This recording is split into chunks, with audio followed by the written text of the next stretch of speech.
Part 22. Infinite Doomsday Start Draws Luodu Mechanic. Author, Shanmao Aichiji. Chapter 211.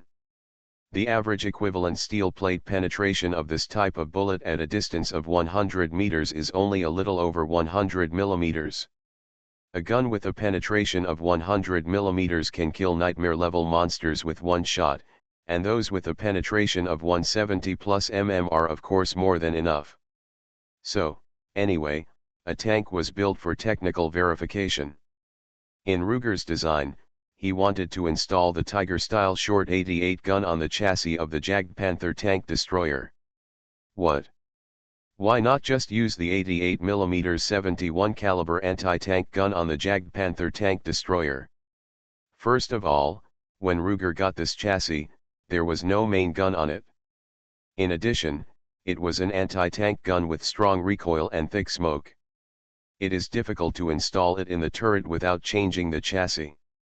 Ruger can solve the problem of heavy smoke by adding a smoke extraction device on modern tank guns to the gun barrel. But if the recoil is to be done, the gun's recoil mechanism must be redesigned.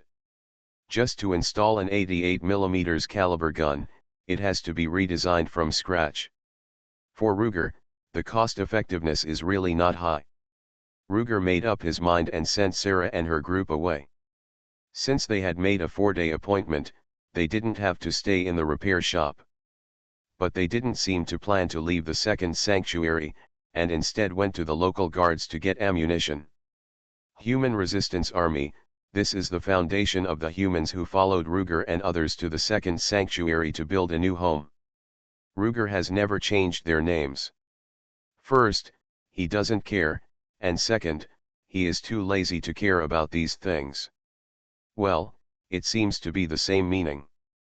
However, during his absence, those humans gradually got used to the life in the second sanctuary, and also found in their daily lives that it seemed strange to have such a name. Resistance Army, there must be an existence that oppresses them, so they can resist, right? But who oppresses them? Tia. Ruger. If it is called Rogue Town, it is no longer Rogue Town now. So slowly, they changed their name, Human Guards. So the words like guards and guards could be used by them to describe themselves. When Ruger came back, with his consent, the guards immediately promoted the new name to every corner. Of course, Ruger's attitude remained the same, and he didn't bother to care. The Human Resistance Army became the Human Guards, which was ridiculous in the eyes of the Chinese who were used to a small town with hundreds of thousands of households and tens of thousands of people.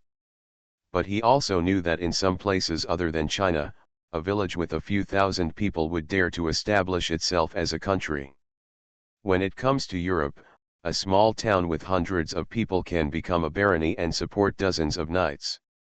If the Nephilim were regarded as knights, the size of Raj town could just support the Nephilim, which had hundreds of people including Raj and less than 100 people without Raj, just like the peasants in medieval Europe supported knights. And the population of the second sanctuary could just support 1 or 2 knights. It happened to be Luger and Tia. Now there is another Anya. Considering that they are actually a family of 3, it is not unreasonable to consider them a knight family. So in Luger's mind, those humans can call him whatever they want. Anyway, the name is for the humans to be happy, so they can do whatever they think is good. The only thing that Luger cares about is that these bad boys are so greedy when they see that 3 colleagues have tricked 3 rogues. Now Sarah has brought 4 rogue beauties. They dare not think about Sarah's level. Besides, they have a rumor among themselves that Sarah has some unclear relationship with their guardian. But there are still 4 rogue guards. As a result, in order to please the beauty, these guys let the 4 squander the ammunition allocated by Luger at the shooting range as if it were free. Their own guns were replaced by Ruger with versions that all fired 762 caliber full power rifle bullets. The machine guns on the defensive firepower points of the shelter were all MG3 general-purpose machines, using the same bullets. Let's put it this way, the amount of bullets used by the 4 rogues in just half a day almost used up the amount of ammunition that could be purchased from Tia with 2 level 3 ordinary magic gems. This means that they earned 2 ordinary magic gems for no reason, which is 160 points. That's really a big profit. Ruger was operating the engineering mechanical arm to reinstall the Leopard 2 turret, and saw Tia running over in a hurry, saying that the guards had run out of 762 conventional bullets. It was used up by the rogues. And after running out, the guards ran to Tia to get new ammunition, saying that Ruger had arranged that if the ammunition was insufficient and the new ration had not arrived, they could go to Tia for it. Tia didn't take it seriously at first, and just patted a guard's shoulder half-jokingly. Under normal circumstances, if they fired those bullets themselves, their shoulders, which were against the butt of the gun and suffered the recoil, would be worn out by countless repeated shocks. For elite soldiers, after years of training day after day, thick calluses have grown there, so that they can withstand thousands of rounds of training a day. So Tia patted his shoulder, just to say, "Kid, your shoulders are well trained." However, she realized something was wrong before she said anything. There were traces of practice on this person's body, but there were no calluses or scuffs from the recoil. This conflicted with their excessive use of ammunition.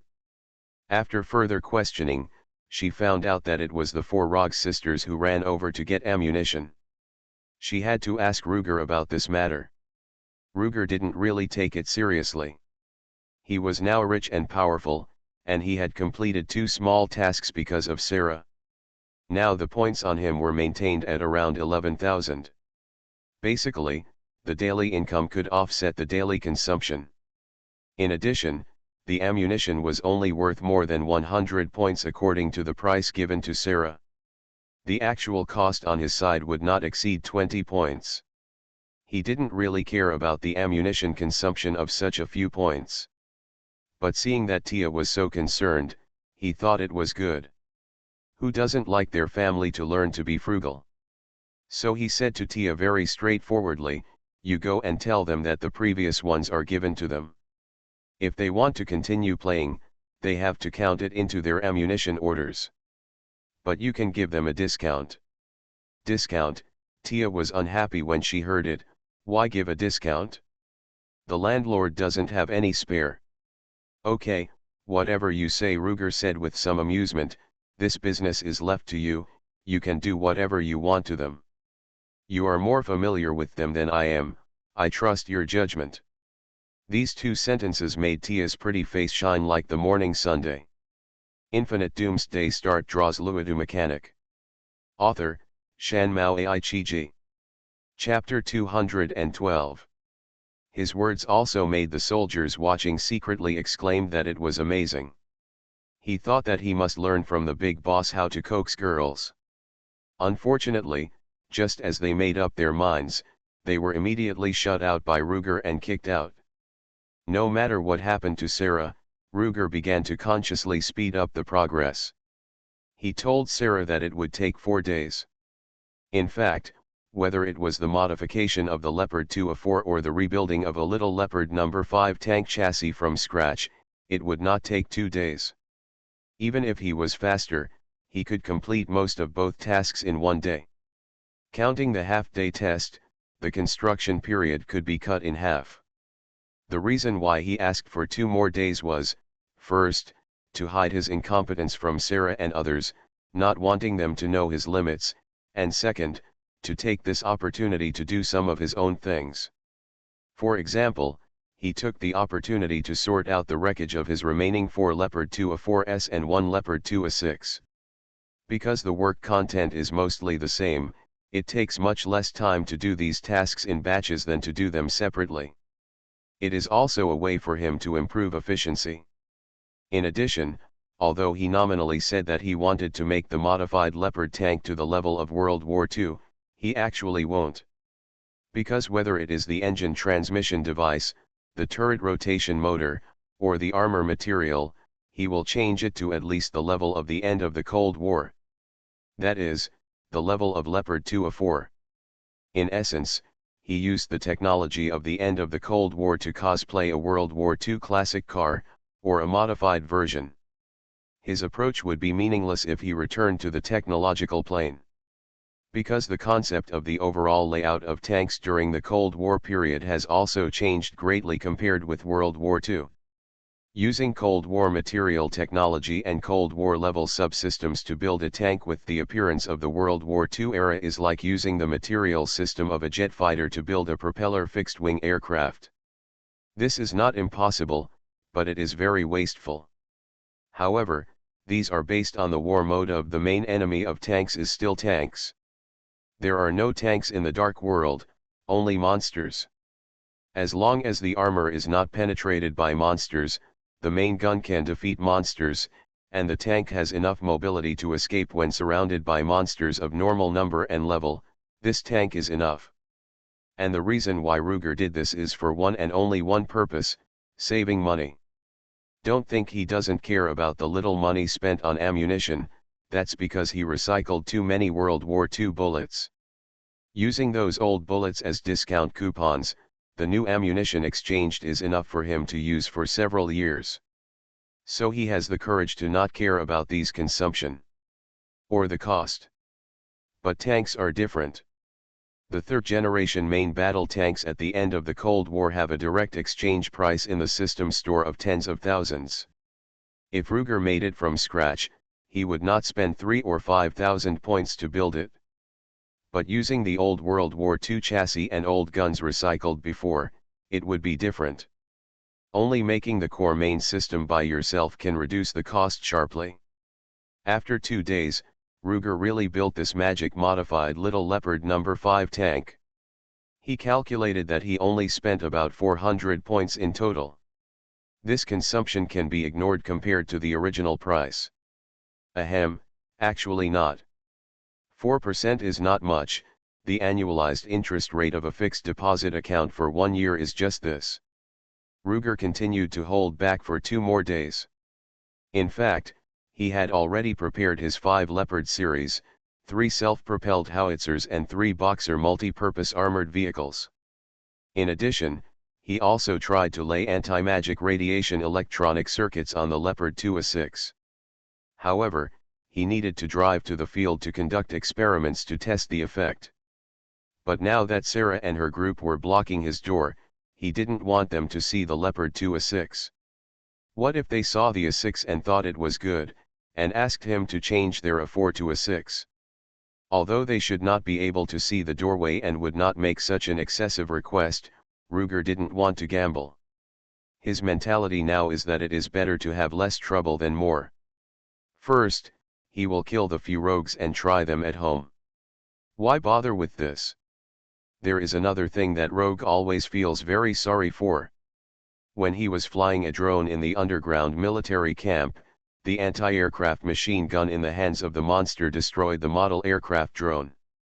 When he collected the spoils of the underground military camp later, he also found that the so-called anti-aircraft machine guns were actually vehicle-mounted machine guns on some armored vehicles. Although it is not MG3, it is also a vehicle-mounted MG5A1 general-purpose machine gun that uses medium-caliber full-power rifle bullets. He has more or less imagined getting some mid to high-end anti-aircraft weapons such as the Cheetah twin-link 35mm self-propelled anti-aircraft gun from there. Although they are not used to deal with monsters, who made him have a collecting habit. As a result, there is not even a shadow. In the multifunctional modular rear cabin of the Boxer dog, there is an anti-aircraft gun, which is also equipped with the 35mm revolving machine gun of the Ehrlichen family. Although compared with the twin-linked Cheetah, it only has one. But even so, Ruger didn't find the rear cabin module of the anti-aircraft gun version in the camp. Otherwise, he would probably replace the Boxer in the 120mm mortar cabin with this 35mm anti-aircraft gun. When Ruger was feeling emotional about this, Tia next to him asked in confusion, "Why? Didn't you install a 30mm rapid-fire cannon on your individual combat armor? Why do you need such a big vehicle to carry only a 35mm cannon?" Shouldn't the power of their shells be similar? Ruger laughed when he heard this, and simply took out 2 rounds of ammunition and put them on the table for Tia to see for herself. The one on the left looks like a forearm. It's the ammunition for my 30mm rapid-fire gun. It's 30x173mm. Look at the one on the right. This is the 35x228mm ammunition used on the 35mm self-propelled anti-aircraft gun. The numbers feel similar, right? But look at the actual appearance. It has changed from a forearm to a long arm. Because whether it's 30 or 35, they are both the maximum diameter of the pointed warhead in front of it. But look at the barrel at the back. The 30mm round has a barrel diameter of only 40mm, but the 35 here has a barrel diameter of 50mm. These differences are all propellants. Just think about how much they can affect the kinetic energy of the warhead. Luger paused, letting Tia digest it, and then continued, besides, I did a lot of weight reduction for my rapid-fire cannon in order to use it on that individual combat armor. Although it can be used in the end, the actual firing rate is only 40 rounds per minute at most. And its internal ammunition capacity is only 10 rounds. Basically, if that cannon is used as a single soldier weapon, only I can use it. Even you, aren't you annoyed that it reloads too slowly, so you don't like to use it? Seeing Tia nod thoughtfully, Luger continued, but the Sky Ranger air defense system installed on the Boxer has a maximum firing rate of 1000 rounds per minute. Although its own ammunition capacity is actually only 220 rounds. You are listening to Novels at Bless Up channel. Wish you happiness and luck. Please subscribe to receive new novels. How do you feel about this novel? Please like and leave a comment.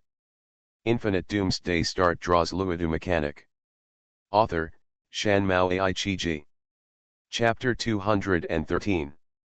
You see, the difference in the ammunition itself plus the difference in the rate of fire immediately increases the threat of this thing.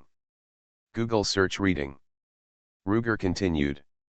The huge size of the system placed on the vehicle is indeed a bit big, but not an inch of size is redundant.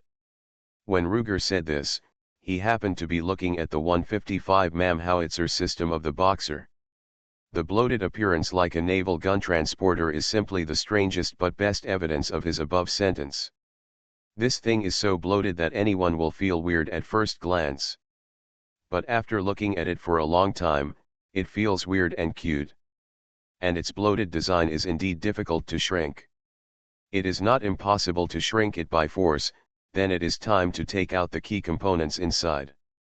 And because the self-propelled howitzer is a long-range support weapon, Ruger did not remove the equipment with electronic chips on them.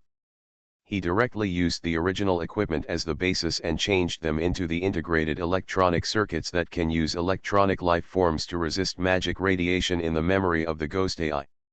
Support weapons can be thrown outside the battlefield and let Lao K to operate and fire for support. There is no need for Ruger and others to use it themselves. Of course, if Tia knew about this, she would most likely strongly oppose it.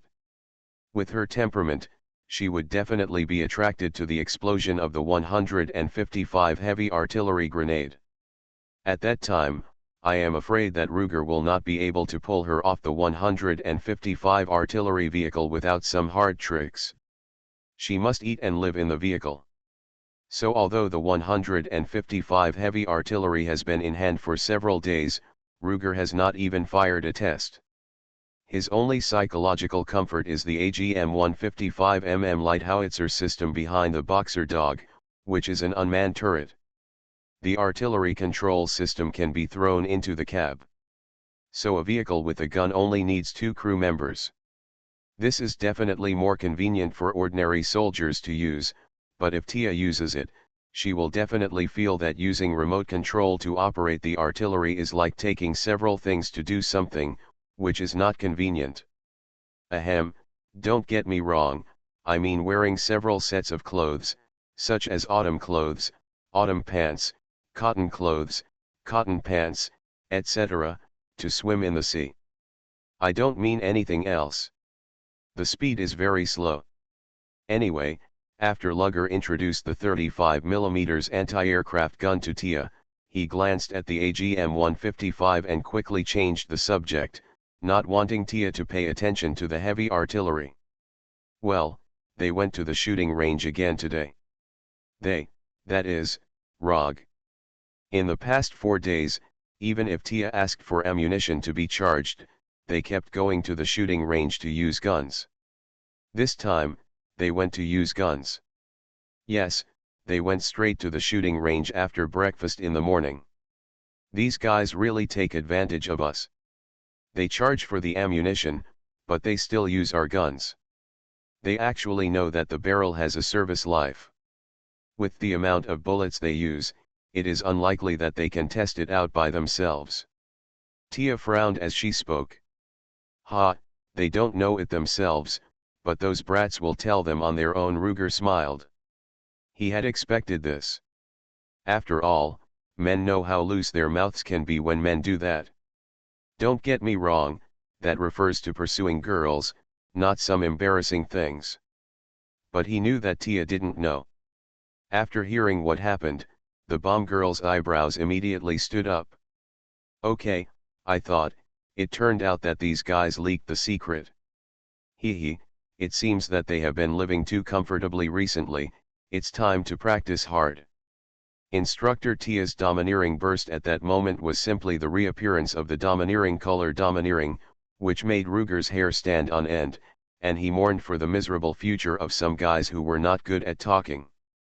He completely forgot that if he was not good at talking, it seemed that he was also one of them, right? Let Tia notify the ROG to collect the goods, but Ruger collected all the tanks in several parking spaces in the repair shop, leaving only Sarah's Leopard 2A4 on the outermost side, and the magic-modified Little Leopard technology verification vehicle. Because most of the technologies used by the Little Leopard come from the Leopard 2 series, the actual operation methods of the two vehicles are very similar. After the ROG came over, Ruger only taught them for a while, and they mastered the use of both vehicles. How is it? After they drove in and out of the shelter for a while, and used the tank gun to bombard the fallen demons in the forest, Ruger asked Sarah, who had just stepped down from the Leopard 2 tank commander.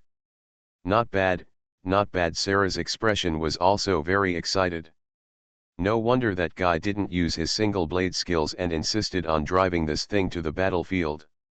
It feels completely different from fighting on the front line. That guy in her mouth was obviously the bloody countess who was the tank commander before. Sarah obtained the memory of the monster leader, and also obtained her ability to control the tank. Now it seems that Sarah has also obtained the guy's preference for tanks. So, this transaction is completed, Ruger continued with a smile. Why, aren't you responsible for transporting this thing to our front line? Sarah asked half-jokingly.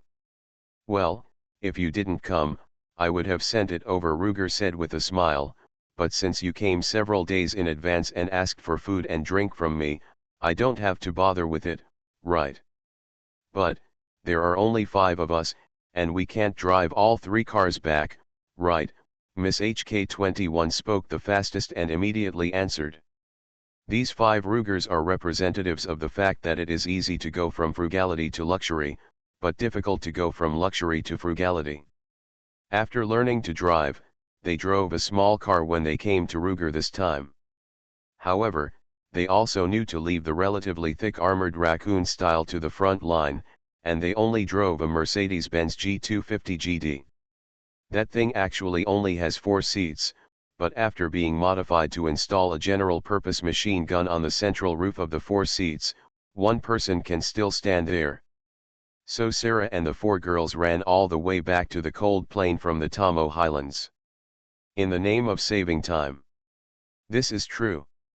If they were to jog all the way back, not counting the time spent dealing with monsters in the middle, it would take them at least a day. From the second sanctuary to the Forgotten Tower in the Dark Wasteland, they only walked on the main road. Ruger calculated that it was about 100 kilometers. The stamina of the Rugers was stronger than that of ordinary people. It was amazing that they could run 100 kilometers in a 10-hour forced march. But if they drove, they could get there in about 2 hours. After all, there was a stone brick road built by the Blind Sisters before the monster invasion. Although it had been decades and was in disrepair, and there was dust accumulation, it was still no problem for light-wheeled vehicles to run at 50 to 60 kilometers per hour on it. Infinite Doomsday Start draws Luodu mechanic. Author, Shanmao Aichiji. Chapter 214. In that case, you guys should drive the 2 tanks back this time, and leave the off-road vehicle here. Ruger continued what Miss HK21 said. Taiwan Novel Network Rightward Arrow. Don't worry, I'll definitely keep the vehicle for you. Why don't you send 2 people to pick up the vehicle later? This is a suitable solution. Wait, that's not right this time. Bella stood up with the HK417. In addition to the driver and gunner, these 2 tanks need a loader, which means 6 people are needed. We only have 5 people. This time, Ruger didn't need to speak. Tia immediately responded, the most powerful monsters on this road are those elite giant beasts. They can be killed with just 1 shot, no need to fire a second shot. If you want, 4 people can be on a tank, and the other person can just drive behind. If you think the firepower is not enough, leave 1 person to load ammunition for the tank gun, and the extra person can go directly to another car to operate the machine gun, right? Whether it is a roof machine gun or a coaxial machine gun, the ammunition inside is full, and 1 person can operate it completely. Just don't shoot like you don't need to spend money on ammunition like in our shooting range here. The ammunition is enough for you to use all the way. In the end, Ruger and his team did adopt Tia's plan. Sarah actually wanted to take more ammunition and fuel. However, the supplies were part of a long-term contract. In theory, Rog would send someone to escort and transport them, and Ruggy would send 2 drivers to drive the trucks. Full trucks go, empty trucks come back. In fact, on the second day after they came here, 2 armored trucks had already delivered a truck of military diesel and a truck of 762 bullets, escorted by 2 raccoon trucks. According to the contract, the next shipment would be in 5 days. During this period, Sarah wanted to bring more fuel and ammunition, but she would have to pay extra for them. It was not that she didn't want to buy, but the main reason was that the magic gems she brought this time were all taken away by Tia. Naturally, Sarah couldn't help sighing about this matter. She sighed that the little white flower who was once eager to help others had become a mercenary and profiteer after staying with someone for a long time. She was even better than her teacher. In short, the matter was settled. Sarah, the 4 HK sisters, 5 people and 2 tanks, left the second shelter on the edge of the forest in the north of the ice plains, and headed east, crossing the stone plains, the border of the dark forest, the dark wasteland, and arrived at the Tamo Highlands. The total journey was 100 kilometers. With 2 tanks that could reach a speed of 50 kilometers per hour on this road, they could reach home smoothly in 2 hours. However, things were so wonderful. Sarah had just greeted Rugshia and was about to leave the second shelter when the sound of a magic loudspeaker came from outside. Sir Bloodcrow Sarah, this is Paladin Austin. On the order of Lord Akara, the Paladin Order came here specially to escort you back to Rogue Town to discuss important matters. The words in the loudspeaker made everyone present stunned. However, Ruger soon came to his senses and realized that this was one of the means by the Paladin Order to recall Sarah with the 12 gold medals. But he didn't expect that the other party could do this. He quickly took out his notebook and connected to the external camera at the entrance of the shelter to check the number of people coming. This really shocked him. The woods were densely packed with Nephilim. Most of them were familiar faces, and they were the lackeys who followed the Paladin Captain Austin, whom Ruger had seen in the last guillotine incident. Although he had never seen the other half, it was not difficult to tell from their attire that most of them were also paladins and paladin servant mages. Occasionally there were other professions, but the number was much smaller than the first two. In total, there were probably more than 40 or 50 Nephilims here. This was already half of the total number of Nephilims in Rogue Town, excluding the rogues. I'm afraid this was also the entire core combat power of the Paladin Order. The Order came out in full force, and they still said they were escorting Sarah back to Rogue Town. Bullshit escort, it was obviously escorting. Ruger looked at Sarah again and found that her face was not looking good. Seeing Ruger looking at her, she hesitated for a while. After hesitating for 2 or 3 times, she still chose her words carefully. They will come out to deal with me, which is not surprising. But, how did they know that I am here now? Only my front-line commanders and deputies know that I will come here. They are all people I can trust absolutely. Moreover, they only know that I will come here, but they don't know how long I will stay. Why is that guy so sure that I am still here now? Sarah was right. According to her original plan, she should stay here for 2 days and then leave. It is now the morning of the 5th day, and she stayed for 2 more days at Ruger's request. So in theory, only the people in the second shelter and the group of people who escorted the oil and ammunition a few days ago knew about it. Of course, Ruger also understood what she meant by saying this now. I also understand why she hesitated to speak before. What she wanted to say was whether there was a traitor on Ruger's side. Under normal circumstances, it is taboo to say this directly between the leaders of 2 different departments. This kind of words not only show distrust of the other party, but also distrust of the other party's ability to control subordinates. After hearing this, although Tia did not say it directly because of their past friendship, her little mouth was already pouted to the sky, with a face full of "I am unhappy." However, when something happens to Ruger, it is easy to be out of touch with the normal situation. He was not angry, nor did he feel that he was provoked by Sarah. Instead, he said with a relaxed face, "I do have spies from other companies.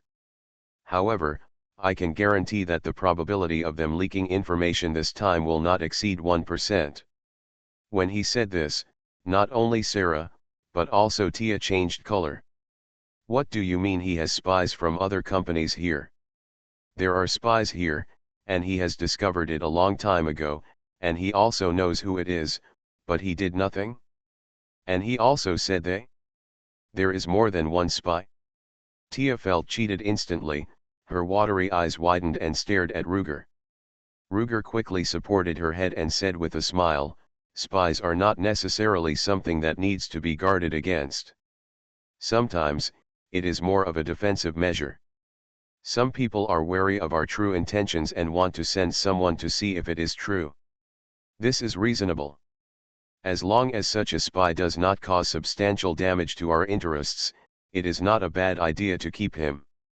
Infinite Doomsday Start draws Luodu mechanic.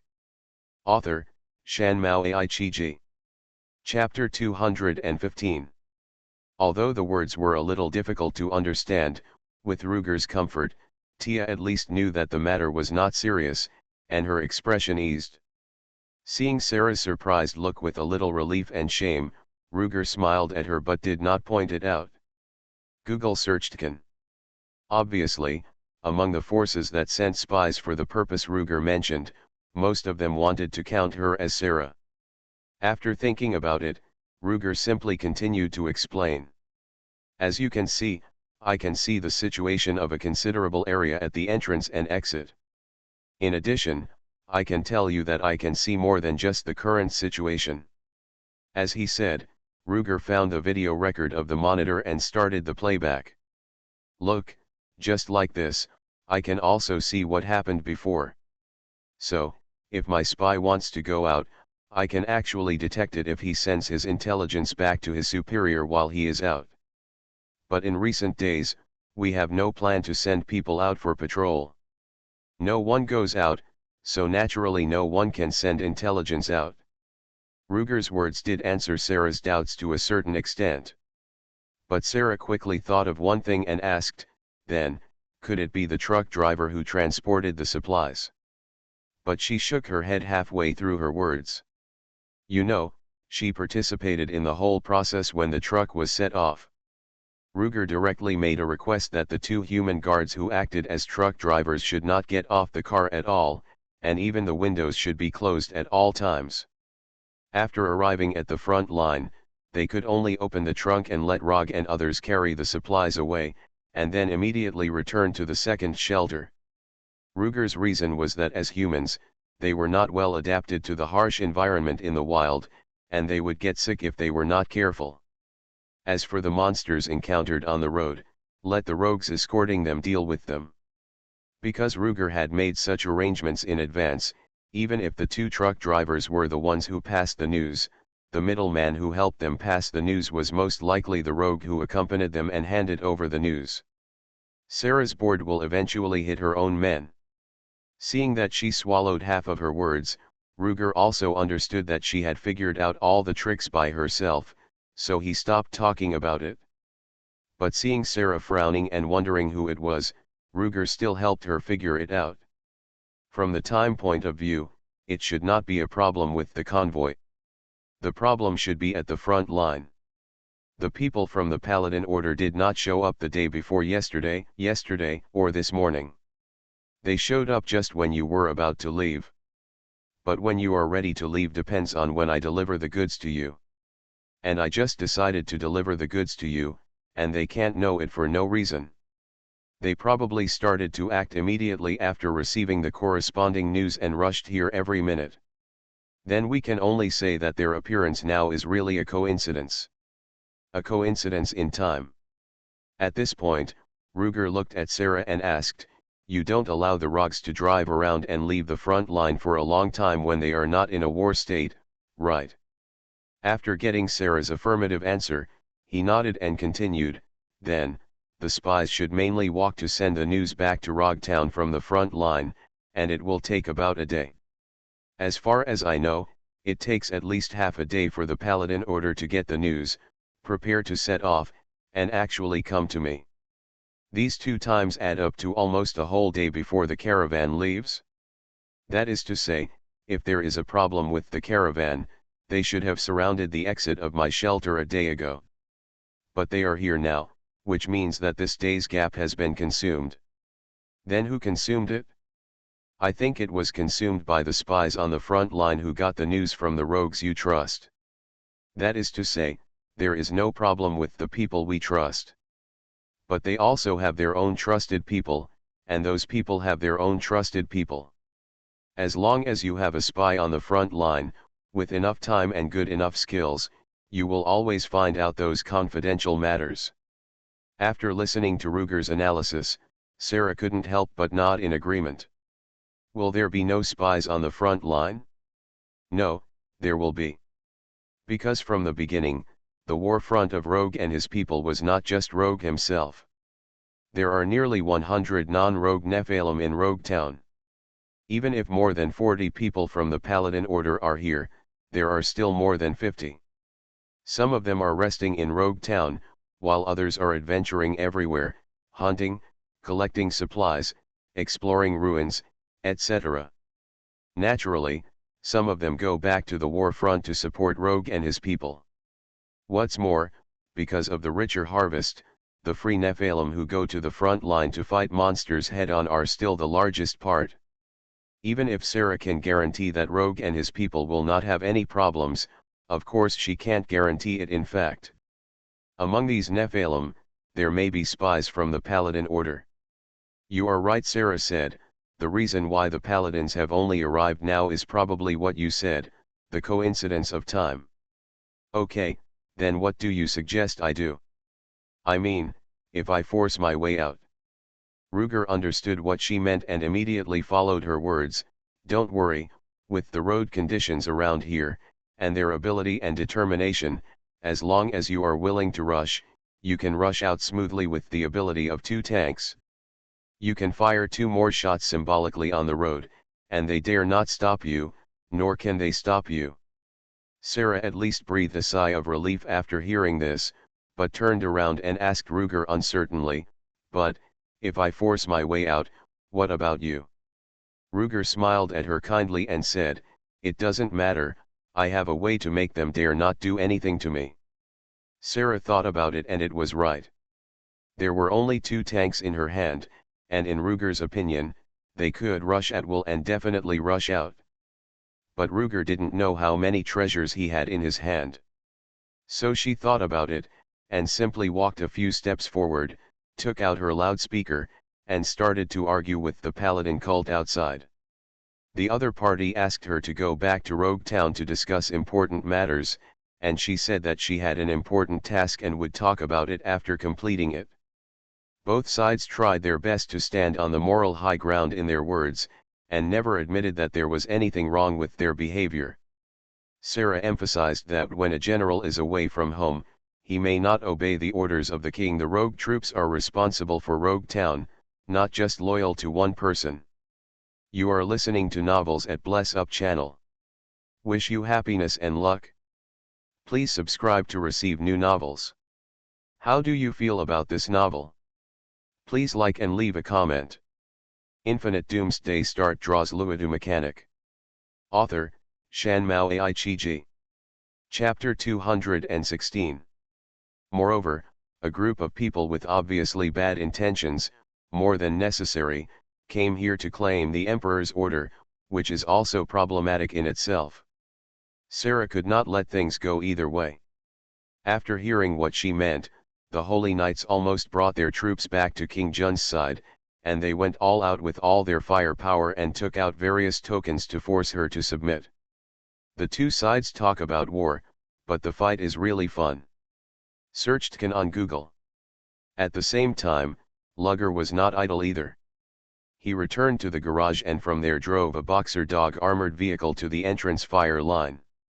It is the one equipped with the AGM 155mm howitzer in the rear row. Then, taking advantage of the gap between Austin and Sarah's confrontation, he also took out his loudspeaker, turned on the speaker near the gate, and began to shout, "Aha, here comes the temporary area blockade notice. The temporary regional blockade notice will be issued below. Temporary area blockade announcement. The 2nd Sanctuary Human Guard Army will organize a routine live-fire test in part of the forest grassland between the sanctuary and the cold plains in 1 minute. This live fire test is a routine test by the relevant units of this shelter and is not targeting anyone. To ensure safety, nearby units are requested to pay special attention to avoid the above areas. People in the area, please evacuate as soon as possible. Repeat. The 2nd Sanctuary Human Guard Army will organize a routine live-fire test in part of the forest grassland between the sanctuary and the cold plains in 1 minute. To ensure safety, please inform the people around you about the spread and stay away from the blocked area. His words made everyone feel confused. When everyone realized that the blocked area he mentioned was exactly near the area where the Holy Knight Order was ambushing outside, Sarah and Tia almost laughed out loud. What kind of routine live-fire testing doesn't target anyone? It was clearly aimed at the Nephilim of the Holy Knight Order. All he had to do was shout to them, "Get out of here." Sarashia reacted here, and the Holy Knight Order outside was a little slow to react, and started yelling at the entrance and exit of the shelter. What nonsense are these treacherous ministers and traitors talking about? Why did you think that someone didn't look like a good person a long time ago, and today when you meet him, you really have evil intentions? The most sensible one has to be said to be the Paladin Commander Austin. They just said, "I am here this time to request Lady Sarah the Blood Crow to return to town on behalf of Lord Akara of Rogtown. It has nothing to do with anyone else. Please don't hinder my mission." After hearing what he said, Luger naturally responded immediately, "The live-fire test of our institute was conducted in the area at the entrance of my shelter. It does not target anyone and does not infringe on any human rights. Personnel in the relevant area are asked to leave as soon as possible." As soon as Austin heard what he said, he knew that with his nature, he could do anything, so he turned around and asked his men to get ready. But before he could communicate clearly, he heard 3 bangs coming from the direction of the shelter. A moment later, 3 high-explosive grenades exploded in the woods behind the Holy Knight Order, instantly creating an open space nearby. With just 3 cannon shots, an area equivalent to a quarter of the Holy Knight Order's ambush area was blasted into a clearing. What if a few more cannons were fired over there, hitting the head of the Order? For a moment, there was deathly silence near the Holy Knight Order. At the same time, the second shelter was bustling with activity. They all saw that it was the Boxer Dog armored vehicle behind that tilted the long-barreled cannon in the rear compartment and fired these 3 heavy rounds in succession. This rate of fire, coupled with this power, caused Rog to scream and cheer. Also screaming was Tia. But unlike Rog, she yelled and jumped up to the Boxer Dog, jumped hard, and hugged the AGM light modular gun cabin behind. While hugging the gun cabin, she shouted loudly to Lugger, "This is mine. From now on, it belongs to me, it belongs to me." After hearing this, the Rogs who gathered around out of curiosity were confused for a while. But Ruger was already prepared for this. He had long known that once this cannon was fired one day and Tia saw the power of its 155mm heavy cannon, Tia would definitely clamor for it. That's a big guy with a warhead diameter of 155mm. When I talked about the ammunition for 30mm and 35mm cannons before, I said that one of them, including the warhead and barrel, looked like a small arm, and the other looked like a big arm. That's still a fixed charge of projectiles and cartridges combined. This 155mm heavy cannon uses separate charges with projectiles and cartridges separated. The cartridge part is even divided into several small cartridges, and a modular charging system with different numbers of cartridges can be selected according to the needs of the situation. The projectile itself is 155mm in diameter, and the warhead itself is almost as big as a human thigh. What is different from the first 2 armor-piercing bombs is that this ammunition is filled with high explosives. 6 or 7 kilograms of high explosives, plus dozens of kilograms of fragments, are powerful enough to open mountains, let alone blow up woods. Such a powerful explosion was seen by Tia. How could she not be tempted? Lugger shook his head in amusement and helplessness, and turned to look at Tia.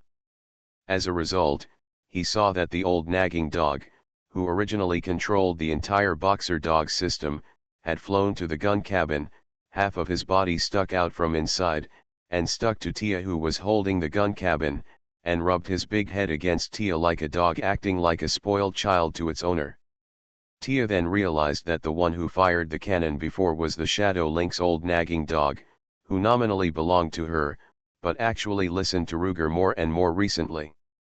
However, perhaps because of love for the house and the dog, Tia, who was originally quite resistant to the old nagging dog's behavior of trying to please her, this time also allowed it to ask for credit and show goodwill with her.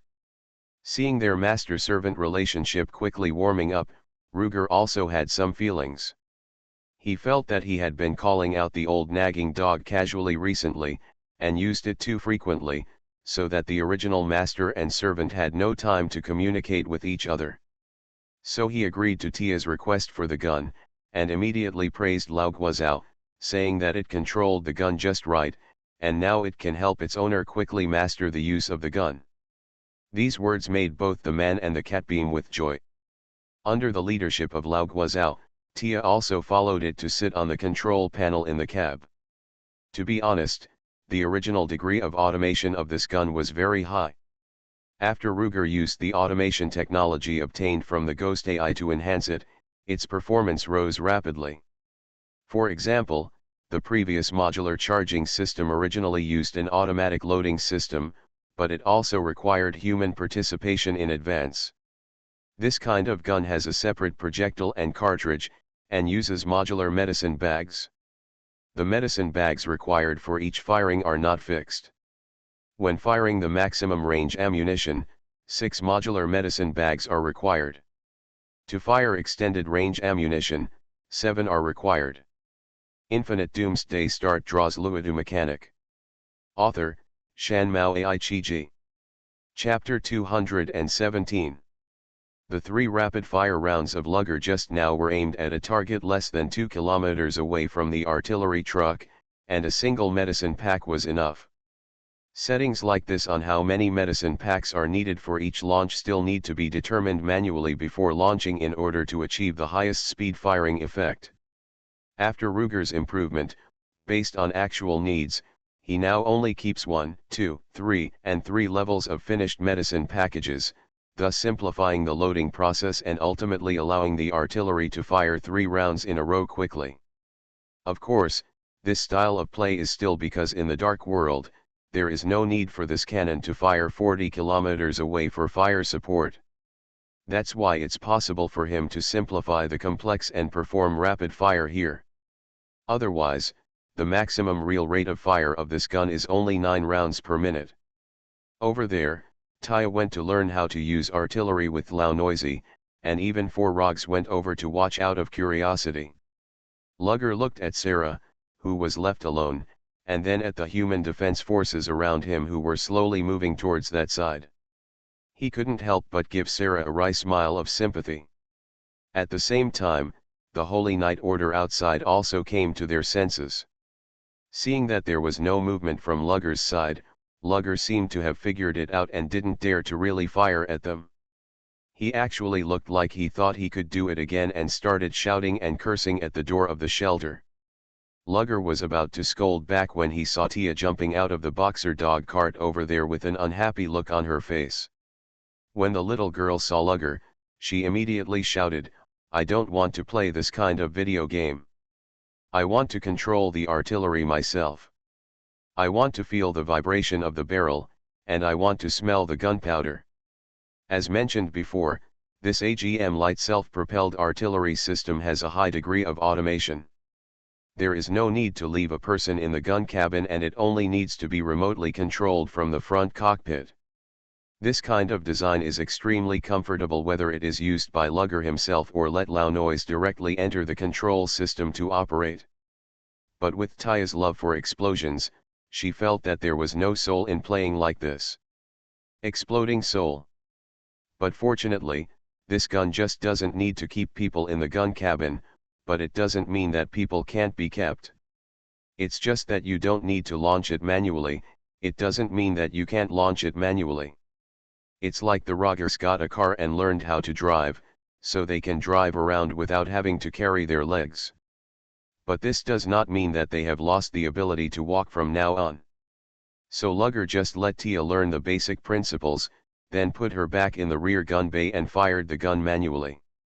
At the same time, he thought for a while, turned on the loudspeaker again, and shouted the temporary area blockade announcement for the next round of live fire testing to the paladin outside who was still yelling.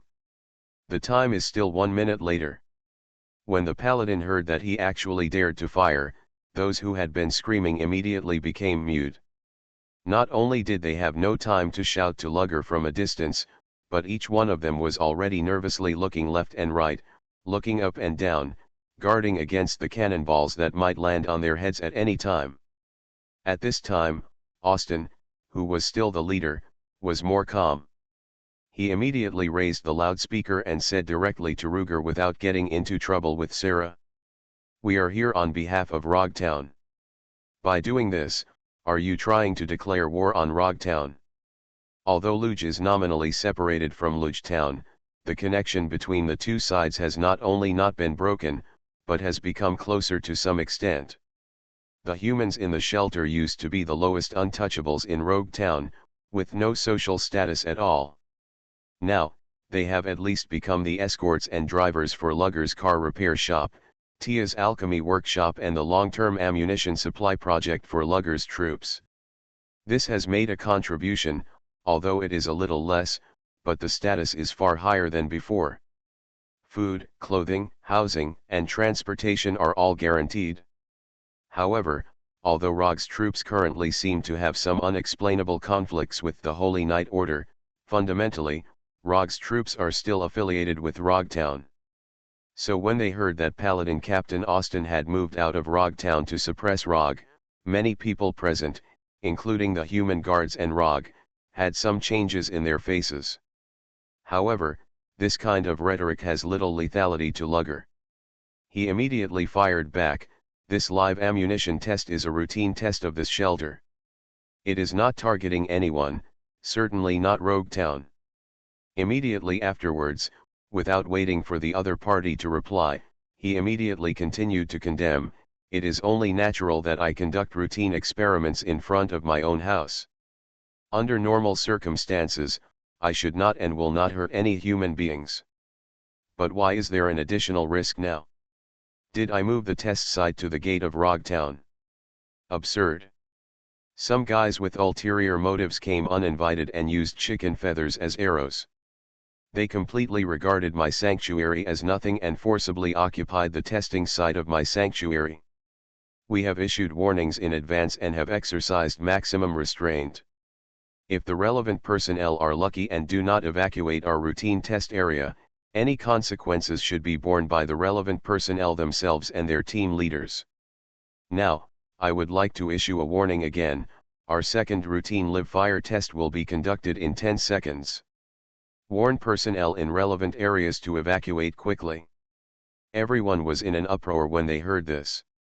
But whether it was the human guard, Rog, or the Nephilim in the Paladin cult team over there, although their positions were different, they didn't know how to refute Luge for a while.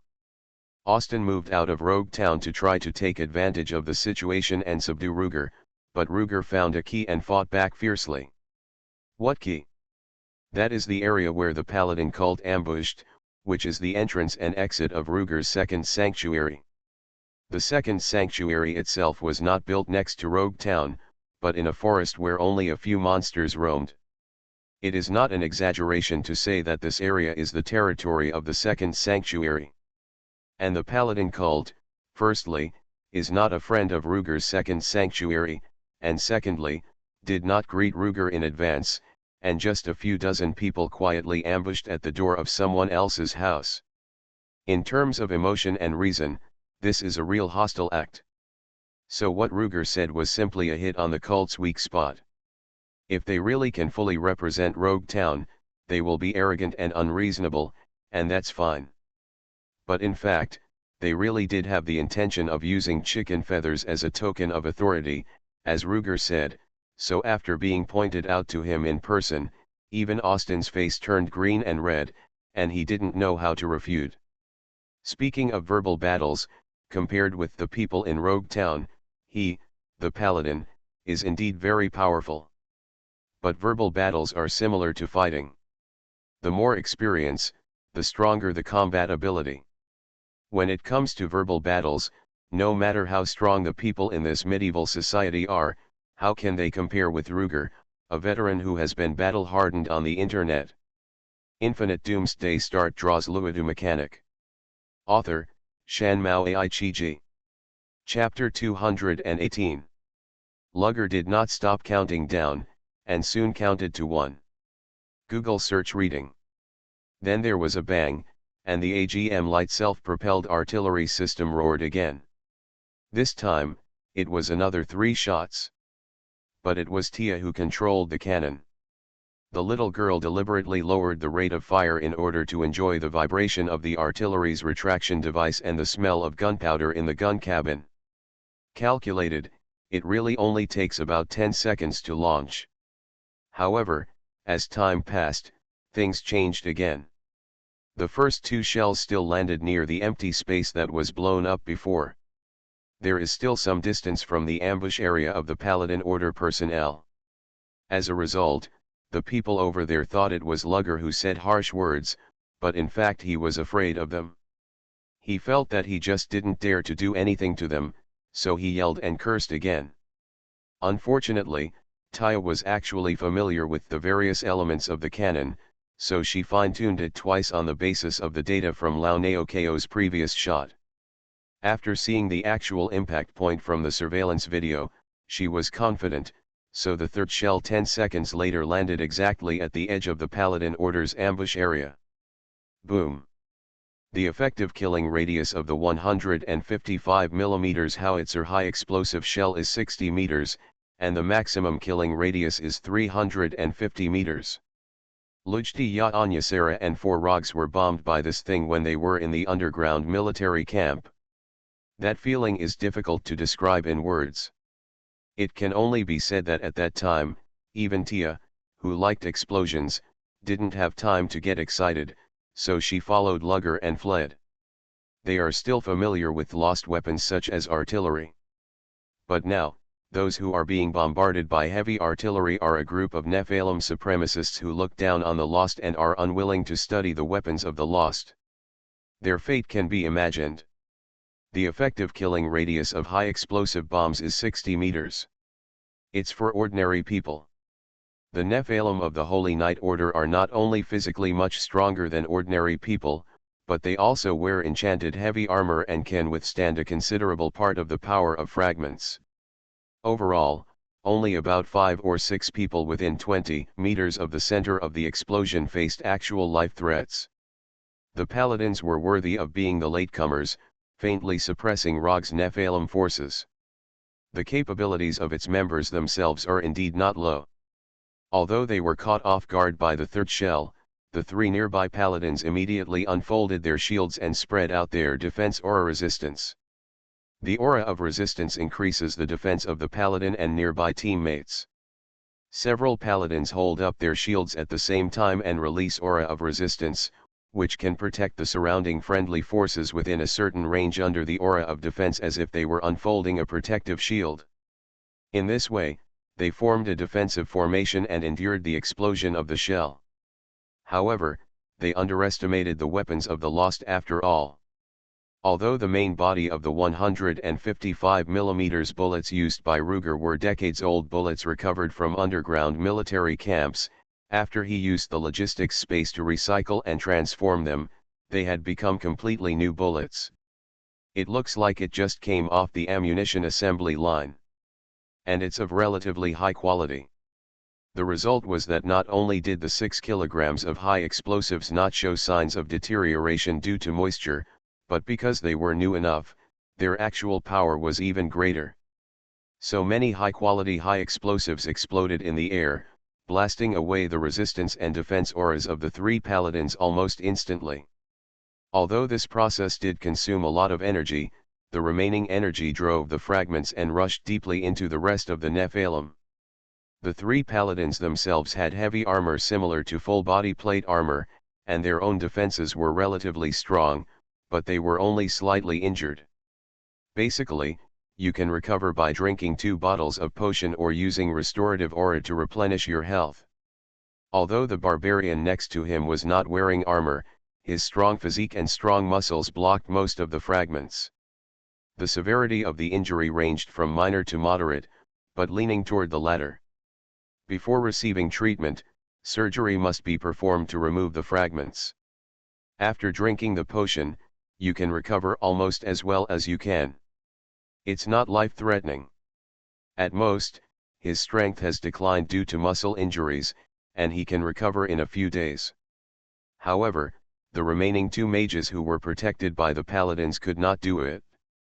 These 2 mages are both servant mages of the Paladin, and their specialization is to provide fire blessings to the Paladin. At the same time, its own safety is also protected by the Paladin. Although he also studied the lightning system, one was just starting out and could not even master remote object movement, and the other could only use one move of the quasi-defensive magic type, Lightning Nova. The latter is said to be a quasi-defensive magic, which releases a 360-degree lightning magic with no blind spots centered on the releaser, which will cause indiscriminate damage to nearby non-friendly entities. However, under the impact of high explosive grenade fragments, these 2 magics can only deflect the flight direction of some of the fragments. It is completely impossible to resist them all. At least it's almost impossible with their abilities. As a result, these 2 people suffered the impact of several large fragments and fell directly into a pool of blood. Fortunately, there are enough Paladins around, so it is not a problem to forcefully use the restorative aura to hang them alive, and they will not die in a short time. These 2 were seriously injured. Only one grenade hit the 6-man Nephilim team of 3 Paladins and their servants, causing 3 minor injuries, 1 moderate injury and 2 serious injuries. This is really amazing. Even Austin, who was in front, turned around and saw the power of this shot, and couldn't help but take a breath. At the same time, Ruger's voice rang again. This time it was still a temporary regional blockade notice, and the third round of test firing would be carried out in half a minute. And this time, he directly said the blockade area, which was the area where the Paladin cult was located. His meaning this time was very clear. If the Paladin cult did not retreat, he would kill them. Retreat or not? This is a question. Austin's face was uncertain for a while. Not retreat? If all of them really died here, even if only 1/10 of the members were reduced, it would be a huge blow to the entire cult's plan. Originally, so many people were called here to prevent Sarah from forcibly escaping and to scare Tia Ruger and others who might come out to fight. Unexpectedly, it seems that he used too much force, causing the opponent to get angry and ready to kill him. But retreat? However, his reputation and the morale of the crowd will be greatly affected. The Paladins are still okay. The servants, the Nephilim, who they have cultivated bit by bit, can be put aside for the time being. But what about the ordinary Nephilim who only have a cooperative relationship with the Paladins, like Anya? Will they be deeply shocked and choose to leave? You are listening to Novels at Bless Up channel. Wish you happiness and luck. Please subscribe to receive new novels. How do you feel about this novel? Please like and leave a comment. Infinite Doomsday Start draws Luodu mechanic. Author, Shanmao Aichiji. Chapter 219. Although these people cannot be regarded as the core force of the Holy Knight Order, they are not insignificant. Google search reading. The sect now wants to develop and grow by cultivating the next generation of direct descendants immediately, but it is too late. Writing this, I hope readers will remember our domain name Taiwan Novel Network Rightward Arrow. If the forces want to grow further in the future, they will make a fuss about this kind of people.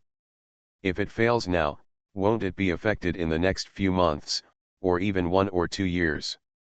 His expression was changing, and the members of the surrounding cult were also dead silent. But soon, as the 2 seriously injured mages were out of danger, many people's expressions calmed down. The male barbarian warrior over there who had the fragments taken out also began to curse. Damn it, these toys of the lost are really troublesome. But I'm not afraid either. I'll jump over and hit him with a backhand axe. No matter how powerful his toys are, I'm still an ordinary person. His words themselves were the most common Nephilim stereotype of the lost humans, but as soon as they came out, many smart people came back to their senses.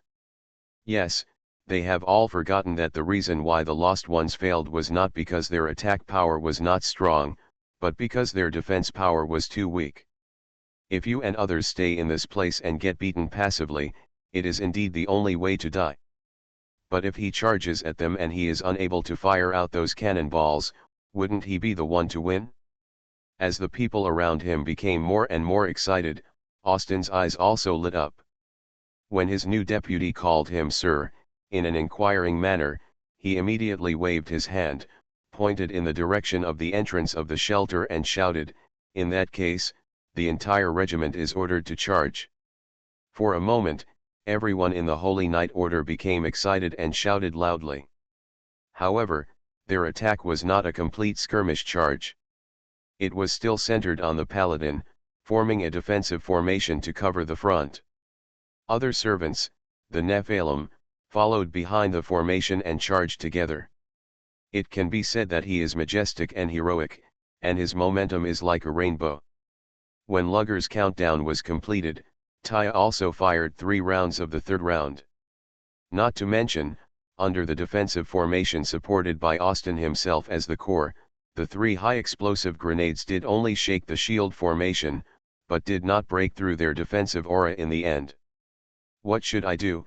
Seeing that the situation had taken a turn for the worse, Sarah hurriedly asked Ruger. Lugger did not panic. He first told Taya to continue firing at a medium rate of fire, and then called the human guards to go to the shelter's machine gun fire power point. After issuing the order 2 or 3 times, he turned to look at Sarah and said, "You can get in the car. We'll see what happens later. Just fire up 2 cannons and rush out. Their defensive formation should not be able to prevent the impact of your 2 tanks." "What about your place?" Sarah asked immediately. After all, she never doubted that she could rush out from the beginning. She got the memory of how powerful the tank was from the Bloody Countess. Although under Ruger, it seems that a Leopard 2A6 is easily defeated, that is only because Ruger is too strong in this regard. In the memory of the Bloody Countess, there are scenes where she led an army of monsters and fought head-on with the treacherous Ace in the underground military camp. If tanks hadn't left such a deep impression on the Bloody Countess, she wouldn't have let go of her magical abilities to become a tank commander. Hearing that Sarah was still more concerned about his side, Luger quickly smiled kindly at her and signaled her not to worry. Then, he returned to the car repair shop again, and after 2 or 3 clicks, he drove out another Boxer dog armored vehicle. The rear cabin of this vehicle is the C-3105 two-man turret of the neighboring country Cockerill that has the same 3 colors as the country's western flag. On the turret is a 105mm high-pressure rifled gun from the same company. This thing is called a 105mm assault gun. The assault gun was also the pioneer creation of the country that opened a zoo. Originally used to provide close fire support for infantry, grenades are generally used to attack enemy firepower points and fortifications. They belong to infantry formations or artillery formations supporting infantry. Correspondingly, the Zoo's tank destroyer targets enemy tanks. It is equipped with armor-piercing projectiles for anti-tank guns and belongs to the armored force. Of course, that was originally the case. As the war changed, the situation became stronger than the people, and soon the assault gun also had to take care of certain anti-armor tasks. The missions of assault guns and tank destroyers began to overlap and influence each other. By the end of World War II, with technological advancement and weapon adjustments, the positioning of modern assault guns was basically fast maneuverability, light armor, direct fire support, anti-tank, etc. However, because different countries have different understandings, and the actual standards for designing and manufacturing this thing are not completely consistent, it is difficult to refine something similar to a conceptual theorem, which can explain everything clearly in one sentence, and can also apply vice versa. Just say that the 105mm assault gun in Ruger's hands is good, but its main positioning is anti-armor. Not only is it equipped with fin-stabilized discarding sabos, it also has artillery-launched anti-tank missiles. Of course, because it uses NATO standard 105mm series ammunition, it also has fire support ammunition such as high explosive fragmentation ammunition. According to the normal organization, it really accompanies mechanized infantry to provide fire support and anti-tank tasks. Compared with main battle tanks, it has close firepower and high mobility, but poor protection. It is almost impossible to attack head-on, but if it is flexible and mobile, the enemy will not be able to bear it. It is closer to the positioning of assassin-type warriors in general battle games. Ruger brought it out at this time, in fact, just for its cannon. He just told Sarah that he would have to wait 4 days to get her 2 tanks, so he couldn't bring out his own tank right after that, right? He had to save some face for the customer. Even if the customer probably knew in his heart that he must have kept a trump card here. The Boxer dog is equipped with a 105 assault gun. Although the protection is much worse than that of the main battle tank, at least the body itself is Stanig 4569. Level 4 protection, and the C-3105 turret can reach level 5. The former defends against 5mm machine gun armor-piercing bullets, and the latter defends against 25mm machine gun armor-piercing bullets. At least when facing the long-range attacks of the archers and mages of the Paladin Order, It still has considerable defense. The only problem is that 2 people are needed in the turret and 2 people are needed in the front of the vehicle, so the complete crew needs 4 people to operate. Under the Ruger modification, an automatic mechanical arm was added, which can be barely operated by 1 person, but it is not as efficient as operating it in person. If the operator acts as a gunner in the turret, the driving of the vehicle will be inflexible and rigid. If the turret is remotely controlled in the vehicle cab, the muzzle will not be accurate enough. In short, none of them is perfect. Of course, when it comes to self-propelled howitzers and main battle tanks themselves, the crew members can only be compressed to 2 people at most. He can compress the crew members of the Boxer assault gun directly to 1 person, but the secondary position effect is halved.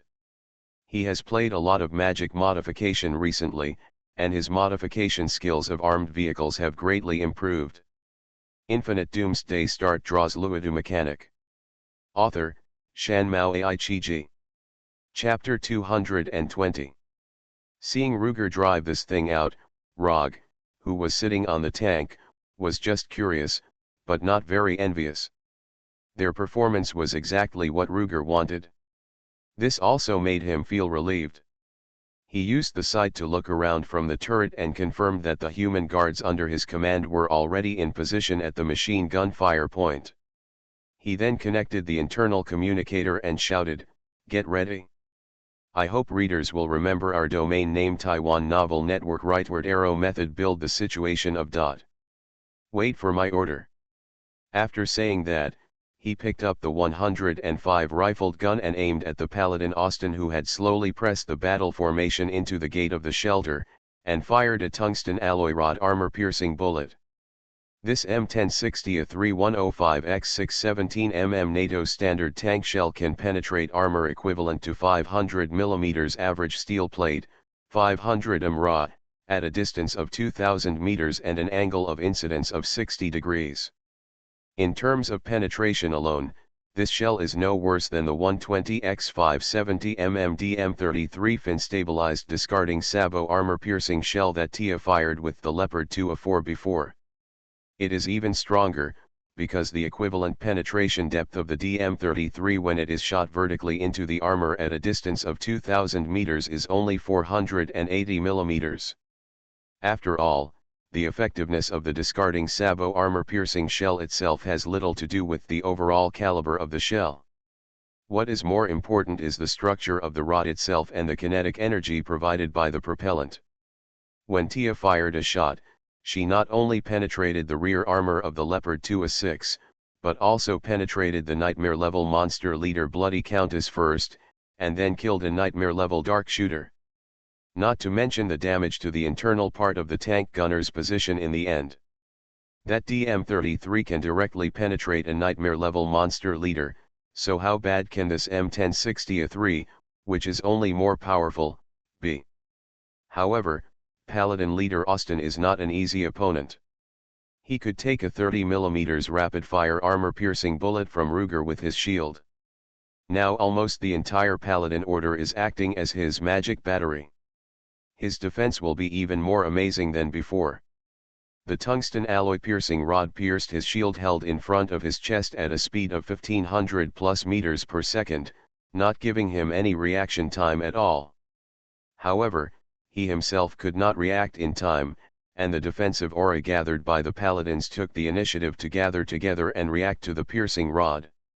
The defensive auras were like the legendary non-Newtonian fluid bulletproof vests. They were originally like flowing water, but within a microsecond of being hit by the piercing rod, they quickly condensed into substance and dripped in front of the piercing rod like steel plates.